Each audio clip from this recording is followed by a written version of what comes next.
this is a humanitarian crisis we're going through.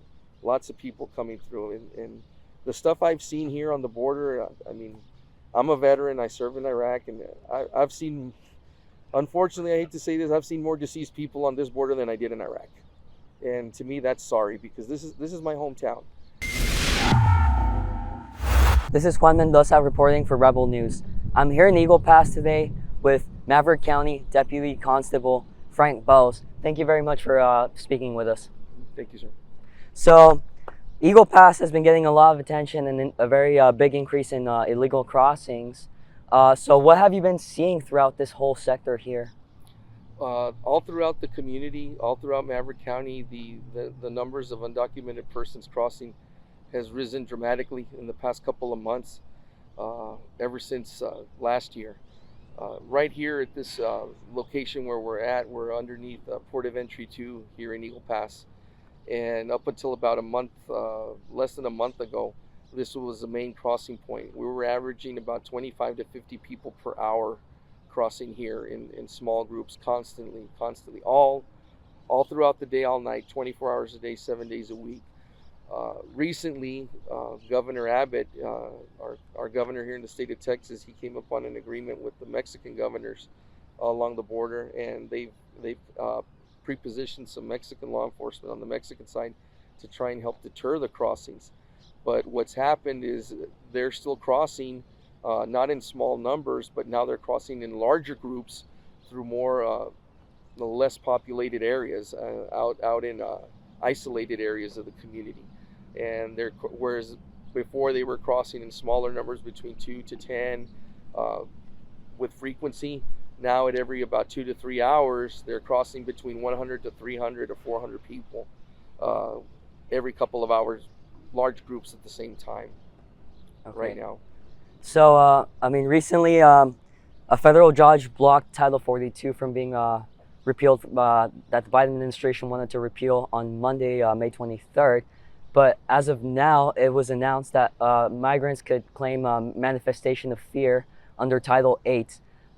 Is law enforcement and CBP units around Maverick County and here in Eagle Pass, are they concerned about that bringing up more traffic here? Yes, it's gonna, with the Title 42 was set to expire on May 23rd, but the federal judge that was presiding over that case, he felt it was better to leave it in place, which is fine. At some point, whether it's 3 months from now, 6 months from now, Title 42 is going to go away. But with the onset now that they're allowing the undocumented persons to come across and utilize Title 8 to try and claim some type of any kind of humanitarian relief, that just opens the door for even more people to come in. As it is right now, there's hundreds crossing every few hours. And that's just going to multiply the numbers 10 or 20 fold. We've been told as about 2 months ago that right here in our sister city of Piedras Negras, Mexico, right across from Eagle Pass, that back then there was about 7 to 10,000 undocumented persons waiting to cross back in March when they were going to lift Title 42.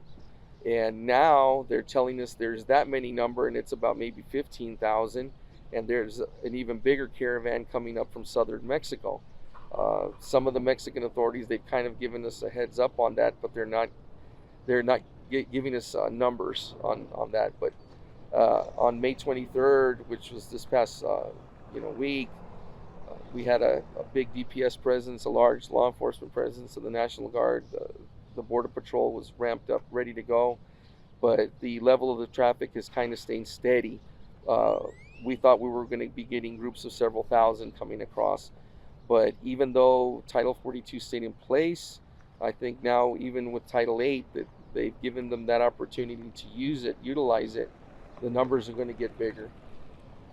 So also another thing that Governor Abbott did is that he signed treaties with governors throughout the border states in Mexico to try to make sure there was enforcement on both sides of the border.